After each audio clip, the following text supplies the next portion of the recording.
jara ko ba ke la otura kelengele a ko ba ke la inimola kanjane ne bi deli bala ni yo ye ni magala utaye e bari ga nyuma chamana nye bingi kumbanyo ne be bali wele aburu le karmo kumbanyo ne bi simbo wele mama do la rabi kumbanyo ne bi bali wele sego travere je nyo ne bi nangama wele ni wala ne bi sumulo melome tina te bombe tina lolu tiki tabila tina musonani ani tina gegele ne ni nangama nyo yemotu lasine sababu ka fuye lasine la juru kanye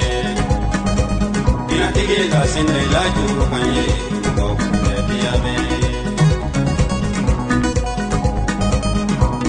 Lasine la juru kanye, falalu nane ba la juru kanye, mo kujadi abe.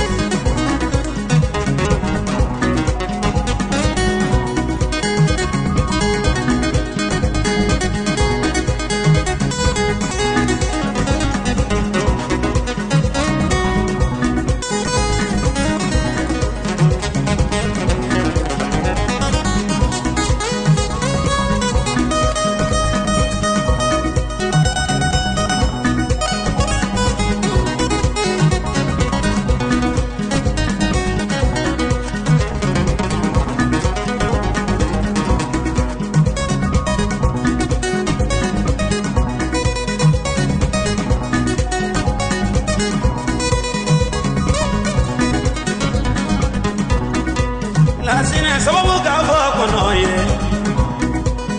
kone kana to dama kone kana jidale ma ko ngana yina sababu ko blanga ila wa sulmani barganye masa sulmana to ma sulmani male kone jara sangaranga bagle ji sido bagala tamala no jara wana kata wala kaila sibiri ba wele kajina ti tri sa wele ma tri sa kone nabe kamara mamadu wele ka ablay balo wele bamana ila karamo itolo mana kasi to wajude na bere ko tmani to mamwe lasine mumbege yetu mumbege jamuye kake to songo abrama mode kwe musa dinge kwe kajade nabi sumulo melo kanu te musa go kongala bolifie Ibarega munyaola Lasine Ajinotiki damila Momando yesu gola ota jinaela Ajinotiki manja Jinotiki la generali innabila Nanga jinotiki kremeli fiye Mandeni waso Yorani be yorola bari wele Abari yesomaye bari jinatigi adinge broma ye somaye adinge musa ye somaye ngana yu iye gelengele ka badu mameri ko biye mameri ye somaye mameri ye jinatigi lasine bede tege jinatigi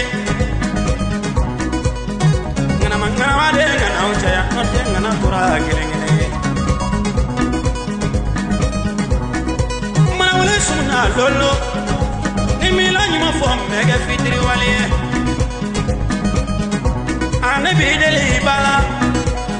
itan so ma tono doni na ngotu ina dini mote ko ganyo mai na kama ni ula dunu mangana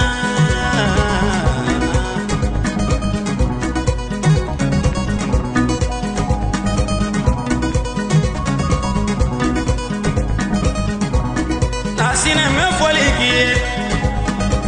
Jina tigi lasine me foliki Mogo bete jina tigi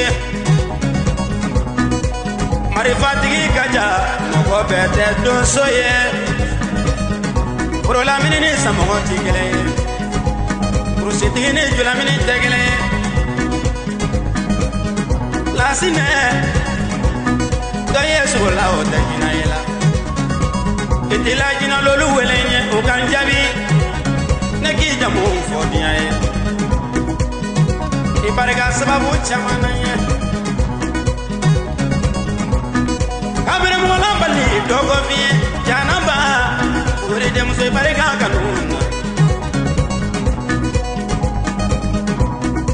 Umaru Konate i barika nɛgɛla ye ne wale sanamɔrɔba tagala ni yɔrɔni fɔlen maramu segu ye ale ka ne sɔn an bili de la n ka kɛ tɔgɔ sɔngɔ ɲangara fɔli na bi ye n bolo jinɛtigi lasinɛ i la fɔli filɛ tigi do i la fɔli ye n bolo komatigi bagari o la fɔli ye n bolo jinɛtigi lasinɛ i la juru kan bolo lasinɛ mɛ da nin yɔrɔ de la ye kana mamani foko bilen do lasinɛ juru filɛ jinɛtigi dɔn fɔli filɛ nanga mande i la juru filɛ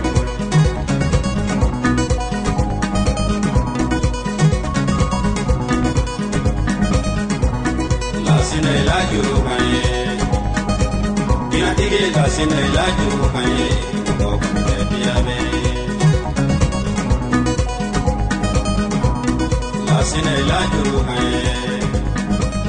falalu nani nka i la juru kan ye